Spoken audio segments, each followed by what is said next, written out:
We've talked a fair bit on this channel about the housing crisis. And I know fully well that when I've done these videos and when I've talked about sort of the UK housing crisis, um, they have been my most unpopular videos. I know full well on that because unfortunately, as much as a problem as it is, a lot of people really aren't interested in actually talking about the solutions to the housing crisis. Now, we're going to go over today of what Angela Rayner put out in the Guardian. She put out a piece about what Labour's new housing plan is, and I think it is a fantastic step in the right direction. Far better of what we've previously had. Now, it's not everything I would like to see. You know, when we've talked about the housing crisis before, we've said you can't just solely build your way out of the housing crisis, but you do need to build. It is one of the steps that you have to take. So, as you know, as good as I think some of these things are that we'll be going over in a moment, I think there is still a lot of work to do. But the fact that we are taking this step, the fact that we are going in this direction,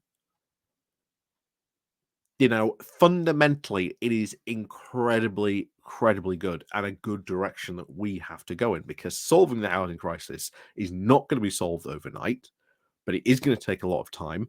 But I think we've got a very good step in the right direction. I think we've got a very good step in the right direction on this. And I think what Angela Rayner says in some of this is absolutely spot on. I think it is good. I think it's about time. Something I actually said some of this stuff when it comes to housing. Like I say, it's not the ultimate solution that is going to fix everything. Like I say, renting is a big area as well. Would love to see sort of Labour sort of tackle that as well.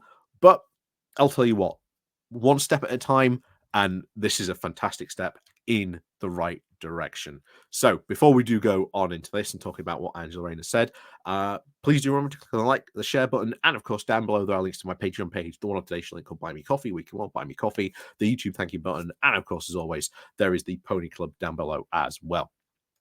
So off we go over to the Guardian to talk about this with the title of Labour's Radical Housing Plan Will Be Smart, Tailored, and Strategic.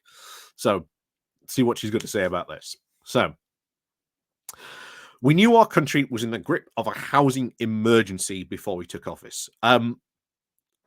Like the phrasing on that, because obviously we were in a housing crisis is the nom de plume, I think, of the current crisis of where it is. But I've argued before we should be saying we are not just in a housing crisis, we are in a housing disaster. So the fact that Angela Rayner is now saying, we are in the grip of a housing emergency, I think changes the way, the language, and how sort of people react to the problem. So I think that, and just that alone, is a fantastic way of sort of tackling this. And one of the things I said when we got this Labour government, one of the things that we've constantly seen is the way that they are looking and tackling some of this stuff that we have not had for the past 14 years.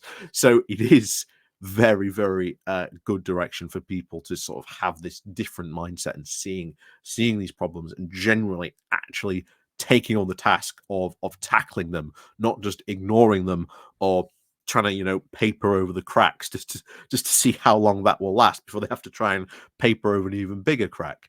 So yeah, good should we say wording there, I think, from Angela Rayner. But anyway, back to this. But it is even more grim than we actually imagined. Not just a high-tax, low-growth economy and crumbling public services, but is now lurking under each stone we lift, and quite frankly, of a scandalous legacy. Prisons running out of space and a broken housing market causing now untold economic and social hardship has now left few communities untouched. We simply do not have enough homes. Again, true, we do not. We need to build more. But how you solve the housing crisis, you can't just build your way out of it. There are other things as well. But the fact that we are starting that process, starting some of the, the building process is a big step forward. So, in the death throes of the clapped out Conservative government, it then gave up on governing and now compounded its housing failure. In the first 3 months of this year, it started work on 41% fewer homes compared with the same period in 2023. The result: families now struggling to cover the soaring rents and meeting mounting mortgage costs. Tenants paying through the nose for damp, cramped, and unsafe conditions, and too many leaseholders now trapped by eye watering charges with no way out. Again, good that she's bringing that up, but so far we haven't heard what Labour might be sort of trying to do about that housing situation, about the renting situation. Again, it's all currently focused on house building, which again, I've got no problem with if they want to sort of focus on that. But there's all this problem as well. And if you're going to sort of tackle one problem at a time, and you're going to sort of focus on like house building for like the next 5 years, that's fine. Maybe next parliament you then start to tackle rent while continuing building, to use the phrase, on top of what you've done so far with house building and social housing. So again, we'll see what they'll do in the future, but so far good starts, very, very good rhetoric on this. So here we are. So a generation now locked out of the dream of homeownership. Homelessness is now going into overdrive, putting councils now under huge financial pressure. Nearly 150,000 children are now in temporary accommodation, the highest number since records began in 2004. And in London, it's the equivalent of one child in every primary school classroom. So again, they've got a lot of work to do.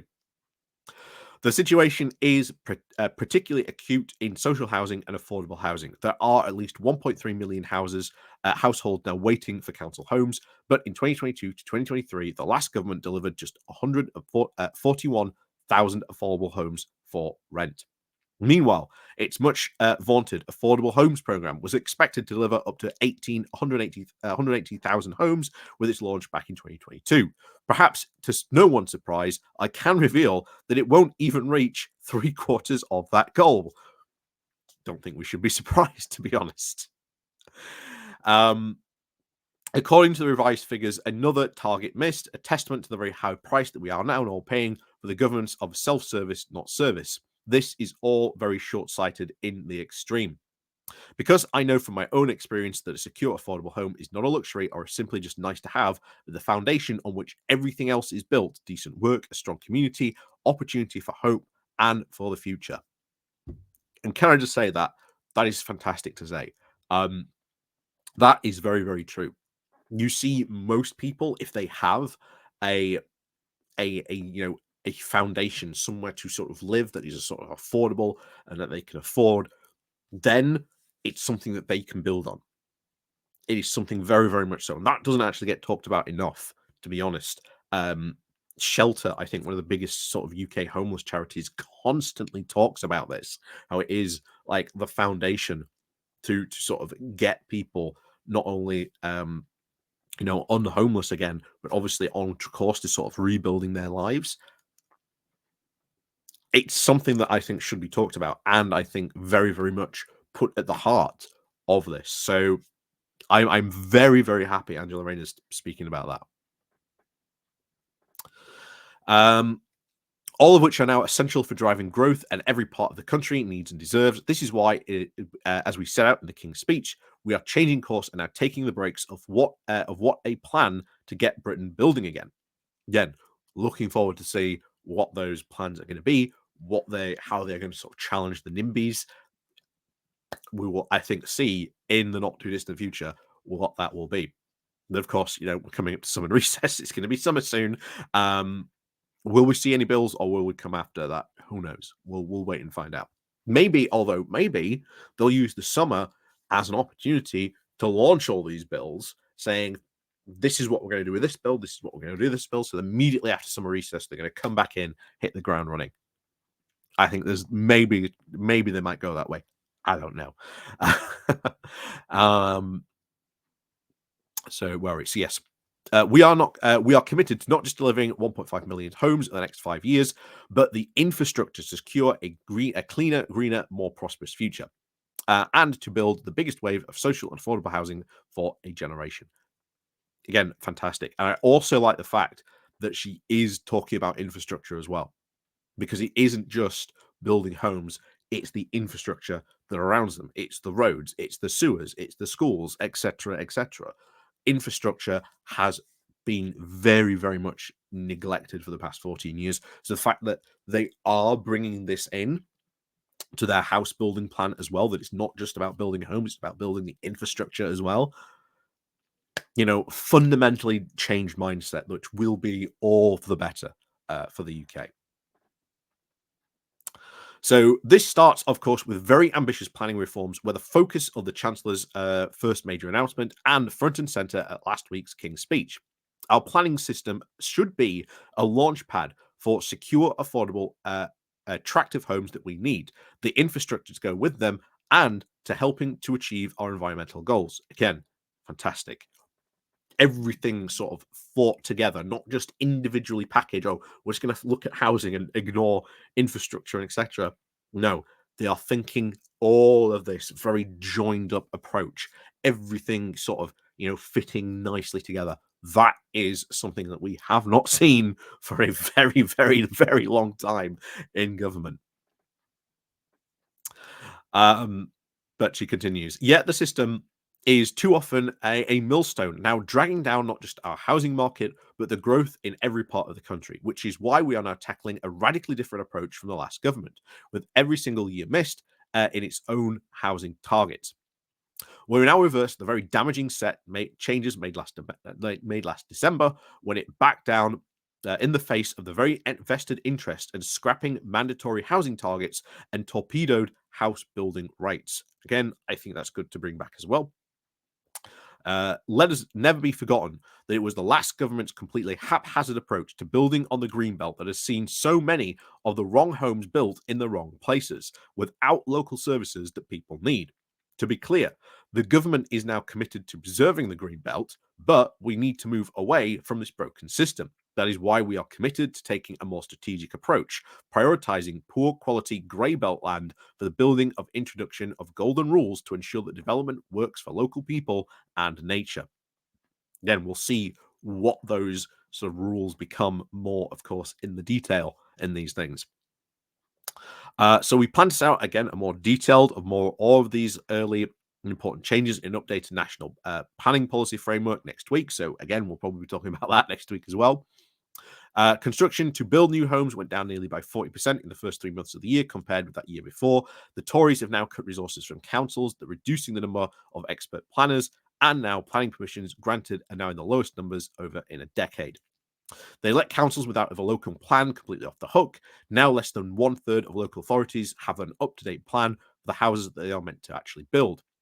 For 14 long years, Tory now self-interest has prevented families across Britain having access to self-affordable homes, locked a generation out of dream of affordable homeownership. Turning the tide of a decade of stalled house building and sluggish growth will be a very hard slog, but it's already begun. Excellent. I'm glad that they've sort of start that. Again, acknowledging where you're starting from is a good place to sort of acknowledge where you're from. The Tories were now too afraid of their own shadows, running from their own members in the thrall to the blockers. The Labour government is not afraid of making these hard decisions in the national interest to power growth in every part of the country. Where we were elected on a mandate to build homes in Britain, and this needs to take tough choices to unblocking the planning system and making it a reality. When it comes to house building, we will no longer be asking if, but how. Again, fundamental change in how the approach to this problem being, approached from. I am glad about that. Delivering social affordable housing at scale is not only my number one priority to ensure that everyone has a safe roof over their head, but it's also now a crucial step on the path to 1.5 million homes, kickstarting the sector out of its slump. That's why we will take action to inject confidence and certainty into the social housing system so that councils and private providers can get back to building. Local leaders who know their areas best will be then key to helping us deliver on these very bold ambitions. We'll therefore be working with the local government to plan the new housing in the best places possible, with the support with, of course, the supporting infrastructure, public services, green spaces that the residents need. We'll also make brownfield development also our first priority to make sure that the green belt established in the middle of the 20th century works properly for the 21st. We will also deliver a now new generation of large-scale communities, providing new jobs and opportunities by unlocking the potential of the towns and cities, which are the entire engine rooms of our economy. Again, be interesting to see what that is. That is, of course, the new town stuff on that. So that's very interesting. Aside from this breakthrough on the house and planning, we will obviously create a national wealth fund to help grow our economy. The cancelled Rwanda scheme that lifted a nearly now decade-long ban on offshore wind, starting work on providing over 14,000 NHS extra appointments, 17,000 urgent dental appointments. It will take time to repair this huge damage that's been done, but we're starting as we mean to go on with energy and purpose to rebuild Britain and give everyone a brighter future. Again, excellent. You can already see the change in attitude by this. Oh, I didn't. There you go. There it was. That was what I was reading from. I forgot to press the button. But yeah, you can already really see the fundamental change. I think that is going through in the system now, and I think just that alone, a different change, a different approach to the system is going to be radical. She did talk, of course, about rents. I would like to see rent control at some point enter this conversation. I think it's something that we need to talk about, something that should be discussed and talked about. And where should rent control be? Should it be a national thing than over the UK? I think that should be, but I also think we should have conversations about should it be given to a local level? Do you give the power to maybe say, for example, the regional mayors, if they've got a regional mayor? Are they the ones who set it, or do you give that power to then local councils? Now, of course, that might create a massive different patchwork of different rent controls. So I do understand that is a concern. But again, I think it's a conversation that should be, had. Um, who is best to sort of set rent controls? Should it be done in Westminster? Should it be done, in the sort of city regions as they are called, or do we give it to town councils? I think that should be a conversation that we should be having, and not one that we should be sort of scared to sort of back away from. I am very much though. I think maybe Westminster is probably the best place. But again, if I hear another argument, that's better, maybe I will be willing to change my mind on that. But again, I still do think rent control needs to be set from a Westminster sort of perspective. But as always, let me know what you think down below. I think that was very, very good. Obviously, it's as we said, it's still technically a new day. But I think the fact that you've got Angela Rayner, that is her focus, that it is not just building houses, it is building infrastructure, the communities that are around this as well. So promising start. Very, very, very promising start. So something that has been needed desperately, desperately for a very, very long time. And hopefully now, we will get to see that. We will get to see a government that is committed to actually doing something, in this. So, like I say, we'll see, of course, what the bills are. And as they say, the devil can be in the detail. We'll see what they are. We'll see what happens. So again, all kinds of new stuff, I think, to look for. But like I say, the summer recess fast approaches, and we'll see what Labour maybe will do over the summer. Maybe we'll have a weekly sort of policy blitz. We're talking about this and this week. So we'll see what they do over the summer. But I think it's very, very promising. A very, very promising start when it comes to sort of housing. But as I've said before, and it is worth repeating, how we solve the housing crisis is not just by building. There are multiple things at play here, but you do have to build houses. So good step in the right direction. And I think that is very, very much worth acknowledging. That it does seem now we are going in the right direction on this. So like I say, let me know what you think down below. And of course, as always, there's the like, there's the share button, there's the Patreon page, and other links down below. There's the Buy Me Coffee link, etc. So as always, thank you very much for watching. And of course, we'll see you all next time.